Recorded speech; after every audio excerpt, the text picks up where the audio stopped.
मोती पूर्णमासी पूर्णिमा बाई की तरफ से भगवान के चरणों में एक नारियल श्रीफल और कुछ रुपया अर्पण हुआ है। बोल श्रीमती रामचंद्र की, उनकी श्रद्धा भक्ति की, बोले भक्त भगवान की। आओ दान दिए धन ना घटे, जीवी सरिता के नीर, दान दिए धन ना घटे, जीवी सरिता के नीर। अब अपने मन में विचार के कह गए दास कबीर, कह गए दास कबीर, कह गए दास कबीर।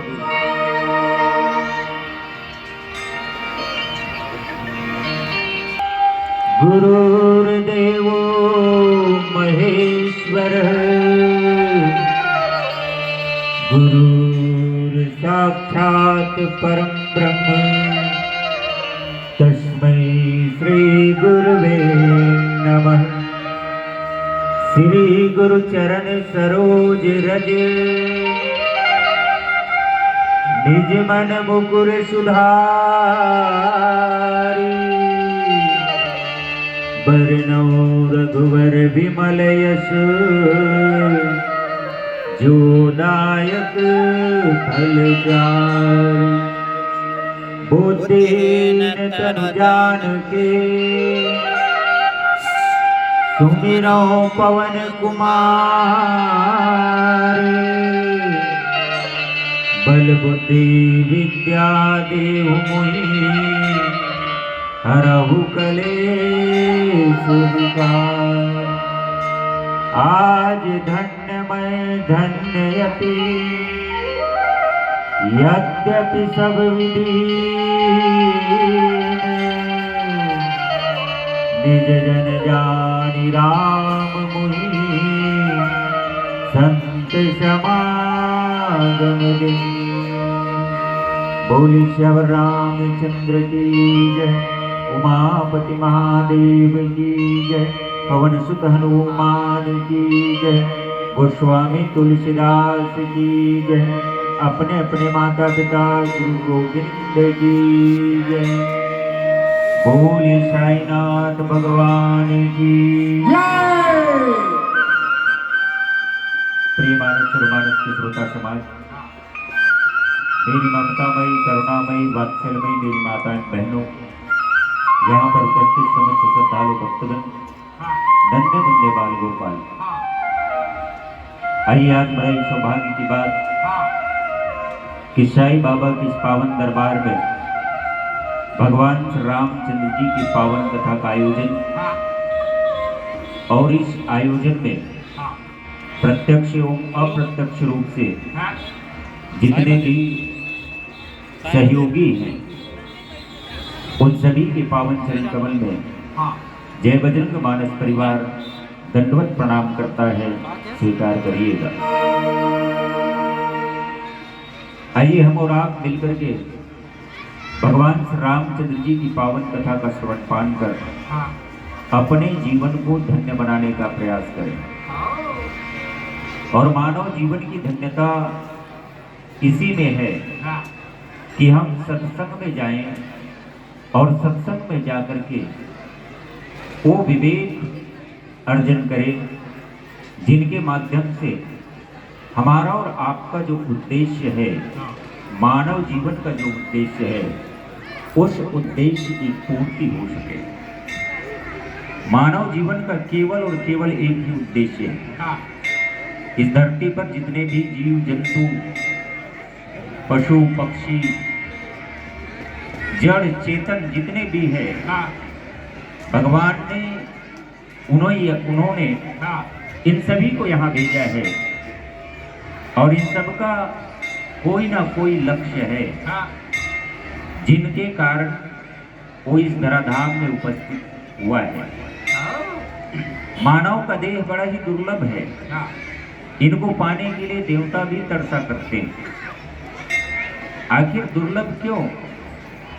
दुर्लभता इसलिए कि जिस स्वर्ग पर देवतागण रहा करते हैं, वो स्वर्ग पर ज्यादा देर नहीं रह सकता।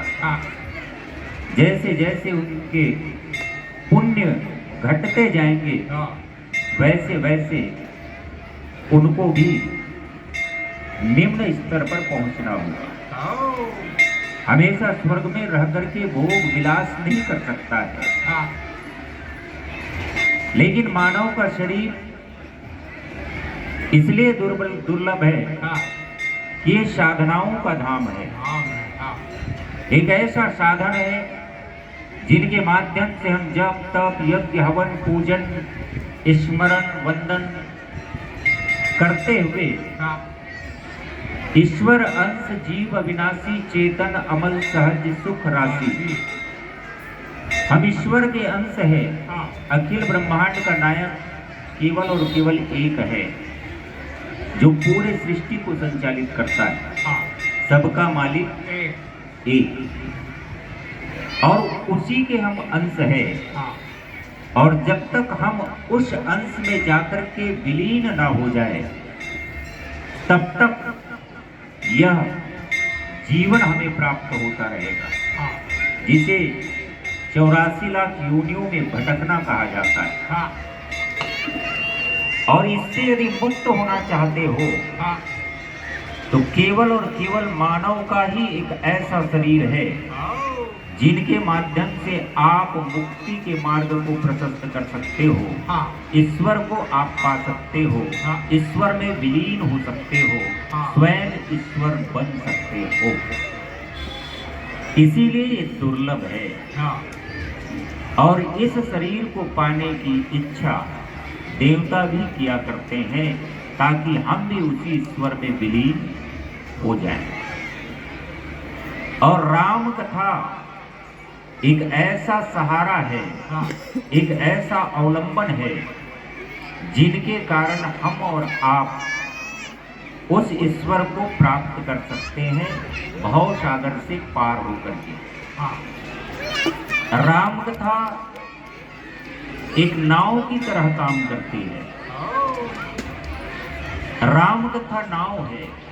किसी छोटी सी नदी को पार यदि करना है हाँ तो हमें और आपको एक नाव की आवश्यकता होती है।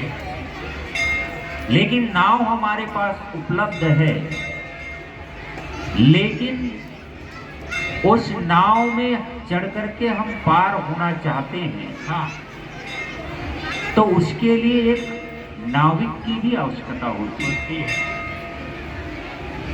नाव में आप चढ़ जाइए, अपने आप नाव पार नहीं लगा सकता है। नदी से पार करना है तो नाव को चलाने वाला एक कुशल नाविक की आवश्यकता होती है।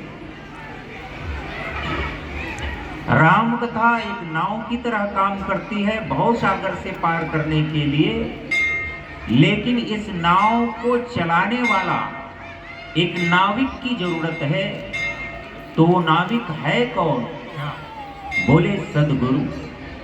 सदगुरु ही वो नाविक है जिनके माध्यम से हम नाव पर बैठ करके कुशलता पूर्वक हम भव सागर को पार कर सकते हैं। हाँ और ऐसे ही भव सागर से पार कराने के लिए हर समय प्रत्येक युग में कहा जा सकता है हाँ कोई ना कोई ऐसे गुरुदेव हमारे और आपके जीवन में आता है जिनके सानिध्य को पाकर के हम और आप भव सागर से पार होने का मार्ग प्रशस्त कर पाते हैं। ऐसे ही एक सदगुरु हमारे और आपके बीच इस प्रांगण में उपस्थित है, साईं बाबा के रूप में, जिनके बताए हुए मार्गों के माध्यम से हम और आप इस भवसागर से पार होने का मार्ग प्रशस्त कर सकते हैं। राम कथा एक नाव है, लेकिन इस नाव में बिठाने वाला कोई नाविक होगा जो कुशलता पूर्वक हमें पार करा दे। ऐसे ही सद्गुरु हमारे जीवन में होना चाहिए।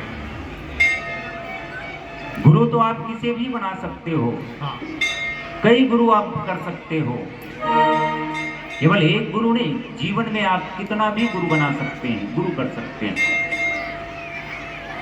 लेकिन गुरु के मार्गों का अनुसरण करना हमारे और आपके लिए महत्वपूर्ण है, हाँ न कि गुरु करना। कोई कहता है कि मैंने इतने गुरु बनाया, हाँ मेरे इतने गुरुदेव है। गुरुदेव बनाने का महत्व नहीं, महत्व गुरु के बताए हुए मार्ग पर चलने का है। और जो व्यक्ति गुरुओं के द्वारा बताए हुए मार्ग को एकाग्र होकर के मानता है और उनके ऊपर चलता है तो निश्चित रूप से वह भवसागर से पार होता है। इसीलिए गुरु की विशेष महत्व हमारे और आपके जीवन में।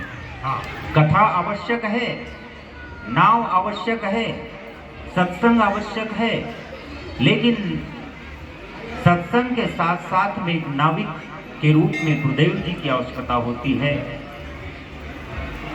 और जो गुरुदेव जी की सेवा करते हैं, गुरुपद पंकज सेवा तीसर भगत यमान, भगवान राम जी स्वयं कहते हैं सबरी से कि गुरु जी के चरण कमलों की सेवा करना, वो भी आमान होकर के, घमंड नहीं करना, अभिमान नहीं करना। कभी कभी होता क्या है, हम उच्च वर्ग के होते हैं और हमारे गुरुदेव निम्न वर्ग का होता है, तो हमारे अंदर में अभिमान आ जाता है कि हम तो उनसे बड़े हैं, इसलिए उनकी सेवा कैसे करें, उनको प्रणाम कैसे करें। तब हमारे जीवन में उत्थान की जगह केवल और केवल पतन ही दिखाई देता है। इसलिए हमें गुरु जी की सेवा करना, वो भी अभिमान रहित होकर के, तब जाकर के भवसागर से पार होने का हमें और आपको मार्ग सरलता से प्राप्त हो सकता है और हम सहजता से मुक्ति को प्राप्त कर सकते हैं। आइए, ऐसी मुक्ति प्रदान करने वाली ये राम कथा है और इस कथा को श्रवण करके हम अपने जीवन में उतारने का प्रयास करें। सुनि समुझहि जन मुदित मन, मज्जहि अति अनुराग, लहे चार फल अछत तन, साधु समाज प्रयाग। सुनना है, सुन करके समझना है, समझ करके आत्मसात करना है। तो ये राम कथा हमें अर्थ, धर्म, काम और मोक्ष चारों प्रकार के फल को प्रदान करती है। ऐसे फल, चारों फल देने वाले राम कथा का अवलंबन करें। एक भजन के बाद सुंदरकांड की पावन प्रसंग, जिस पर हनुमान जी महाराज सीता जी की खोज के लिए लंका की ओर प्रस्थान करते हैं।